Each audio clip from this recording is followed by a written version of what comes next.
Buenas noches, everyone. I hope everybody's doing well, blessed, and enjoying family.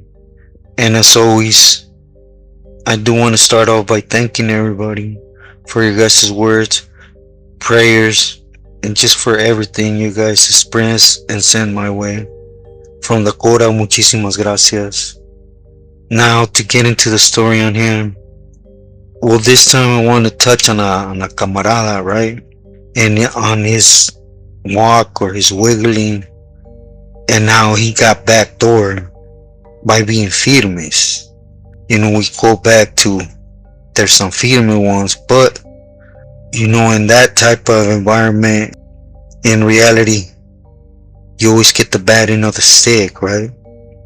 And please let me allow to make sense. Well, I'm gonna go back to when I was in Tracy. As you guys know, we were in Reds, we were able to, we got into it, right? With Norteños, should I say without Norteño, right? Or the Bulldogs. So we went to the hole. As we're in the hole, a camarada was coming down from the bay, and he was supposed to be there just for a layover, right? But he ended up staying there for a couple days. Exactly how many days, I don't recall, right? But they called him Conejo from WHITTIER Barrio Locos. And the homie, he was Argentino, but he had real good glecha, right? To the point where he was firmes. He had a lot of the estilo I had.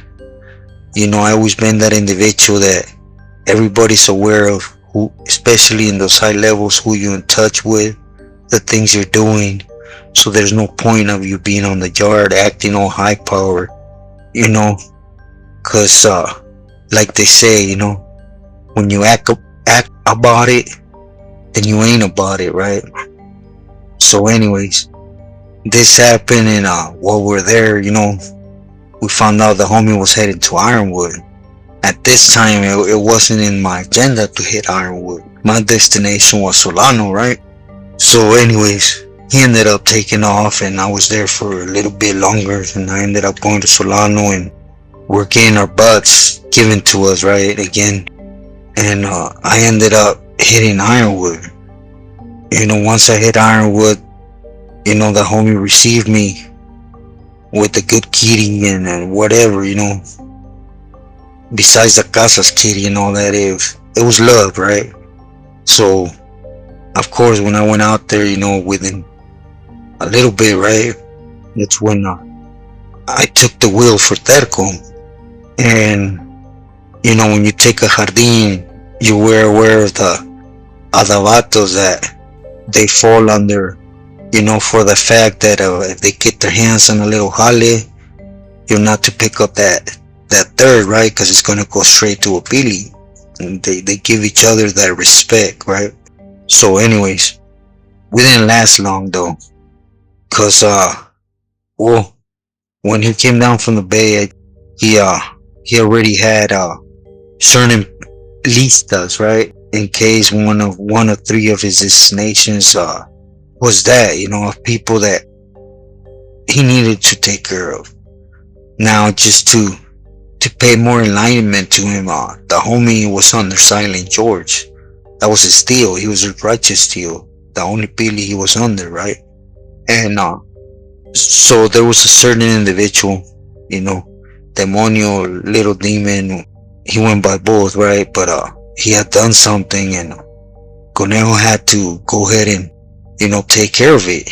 He could have flashed a mapil where there was a luz coming from up there from the pili, but again, he was a firme vato when it came to looking out for nuestra gente. In that aspect, as myself, if I'm a lifer, I don't have to drag nobody into it, cause there's always ricochets, right? From doing something for a pili, another pili could press on it. Just how politics work, They're always keeping an eye on things that are happening, and if they don't agree, they're gonna find a hole or a loophole there to give you a headache. Maybe not knock you down, but definitely they're gonna have you go through headaches. So, them to keep that chill, right? To to eliminate that happening to other camaradas. So he was going to take care of it, and I remember this because I went up to him and I told him, hey, conejo, if you wanna, I'll go with you, right? I know it has nothing to do with me, but there's no reason why you should do it alone. I already seen that I'm appealing, I know legit. So, and his answer was just that, nah, I don't want to get you in any pedos, because next thing you know, it could flare out like, you know, you're so getting out of your responsibilities to support another billion. It could bounce from terco, or it could become an issue because Silent George is stepping on Terco's toes, right? Again, they always look for that little open space to step through and cause chaos, right? So anyways, needless to say, the homie went and, he hit him. They got caught. He went to the hole. I maintained behind, and as you guys know my story, things unfolded in Ironwood, and I went to the hole. He was already gone. So we didn't run across each other again till we were in Tehachapi Shoe on B yard, right? And he was in A section, I was in B section, but the homies in A section, they weren't validated. It was just B section. So we're going out to the concrete yard. So on the concrete yard, Gumby from Eastside San Diego, he's out there on the yard. The one that he had just hit, his homeboy, right, from the calles and everything. And Gumby made it clear. And his little dog was from Otay, sniper. And they were both on their Silent George, all three of them. So as you guys know, within time, I eventually hit the 180 when, they told on me and I came back. They were already gone. The word that they had gone to Sativ.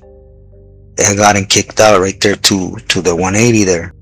So as things unfolded, as you guys know, the Tehachapi, I ended up in Corcoran, and then within time, I know I haven't gotten there, but I want to make the point of the story, right?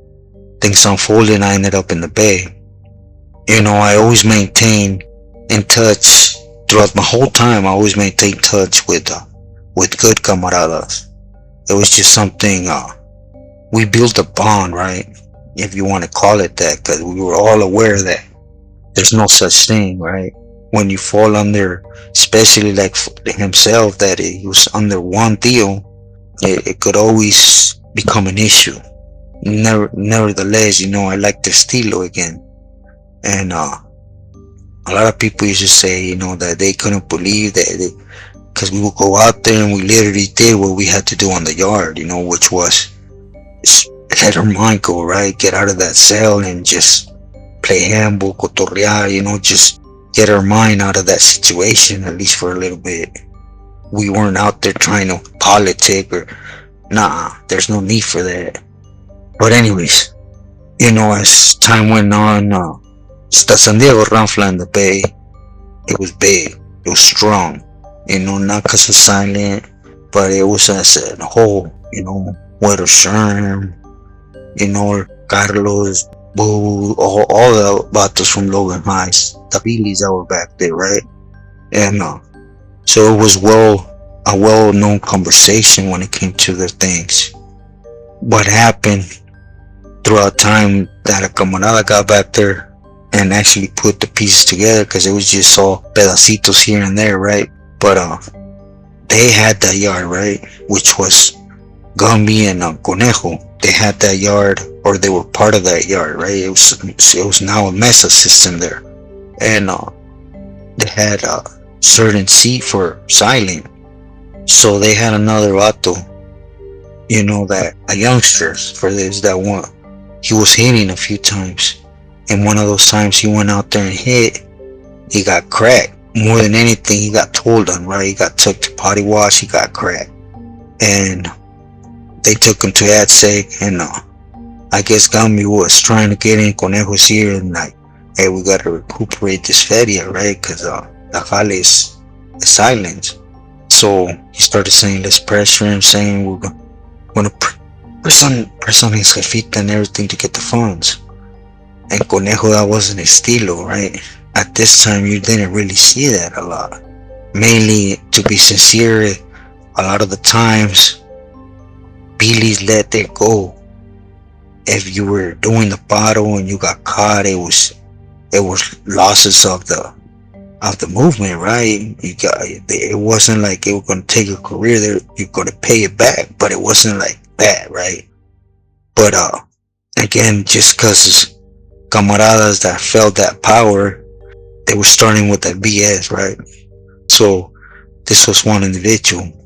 Conejo said, "Chales, look, what we're gonna do? We're gonna get at him in the hole and shoot him an address and tell him, get that feria to this address. Where he gets it from, who it sends it, that's none of our business. But other than that, we're not gonna press on the vato like that, right?" So it was left like that. But I guess when the homie got that appeal in the hole, he decided to check in, for whatever he got scared, whatever. Again, he was a youngster that wanted to be in the mix, so he started bringing Halle to get his name up there, right? Because that's the best way to get your name up there when everybody was in the shoe. And he got scared. That's the bottom line, right? But even though he got scared, the young vato, he locked it up, but he didn't throw nobody under the bus. As far as I know, all he said was, the things you got busted me for was coming from up above. No names, nada, right? Just like that. And but Gumby held grudges, right? For his homeboy getting hit, for his homeboy having to lock it up over. It wasn't even Conejo's business. That name was coming from Silent, right? And anyways, Gumby started politicking against Conejo behind his back, right? I'm pretty sure they were celis, and the way Conejo was, he thought everything was firmes, but again, he should have known better that it was, for one, I told him into HB. You're not giving it thought that this homeboy has thrown it out there that was his homeboy a couple times. And he said, nah, Charles, he knows that wasn't coming from me, but he minimized the fact that he had moved on him, right? And anyways, he shouldn't have been comfortable. That's all I'm trying to say, the cell. He should have been more aware. And what happened is Gumby told Silent everything and flipped it around to blame Conejo the loss. Not getting the feria and losing the Halle. And without Conejo's knowledge, I don't know for sure which one of those two was head of that seat in the Mesa, right? If it was Gumby or Conejo, but Silent George put the verde on him. He wanted her candy, and of course, that should be a known fact, they're not gonna touch your heart, no matter how much you do for them. You lost feria, you lost dope, you just literally stabbed them where it hurts. So they're gonna fire back. And the way they could do is you're taking space. Everything. And anyways, I don't wanna jump around. Gumby ended up moving on Conejo, and he ended up taking his life, As far as our knowledge to what we heard, once the vato hit Pelican Bay, he hit him a couple times, and he choked him, and that was that, But what I want to pinpoint in the story for all those youngsters is, look at this individual. He went from getting out the shoe, because he was already in the shoe, from going to war for Silent, to taking care of business, to keep taking care of business, to getting in the seat, taking care of business. His downfall was to think or to value a camarada. He did not want to go from left field towards this individual because he felt it wasn't right, which at this time it wasn't right, because there wasn't seen like that, right? It was here and there, bits and bits, but it wasn't right, His jefita had nothing to do with nothing. And he never got the benefit of the doubt from the beating. So again, disculpen, I sound like a broken record. Ain't nothing you do will ever hold value with them. This is a homie that wasn't there for the causa, he was there for silent as his tío and only tío, and he still didn't get the benefit of the doubt. That's why I come on here and say it time and time again, look for something that's gonna benefit you, you could go and do time and think that's where it's at, and you're gonna realize it's not. I'm speaking at a time where they were in the shoe, they needed us. They're out on the yardas now, and it's 100 times different, worse. That's why, again, don't ever go out sideways, but do value yourself, The sad part about this is that, Gumby, he got to the bay and felt them skeletons in his closet from all them lies and things he was doing, that he ended up locking it up to the point that he took Silent George out to court. And one can always wonder, if Silent ever had that thought of regret from that decision. But as they all say, we're throwaways. Once something shady comes to somebody, or not even that, once you're not doing what you're supposed to, there's 100 there to replace you. So again, take it from a person that sat back there for a lot of years. Again, and I don't want to touch on this no more, but someone said, that this and that about me. Look, not on here to cause poison, nor am I on here for you. I'm not once in anything I tell like I was this and that. Just to make it clear, I was just a soldado. I was never nothing, never aspired to be anything. I was just there. So just don't waste your time, por favor. But getting back to the story, this was a real good homie that his only fault in reality was wanting to do what Silent wanted, but at the same time not minimizing a camarada, right? And again, a person like that will always get rammed through by the negative. It's just how everything is fixed to work. So just value what's out there, value looking for an end goal for yourself that gives you a home, gives you a family.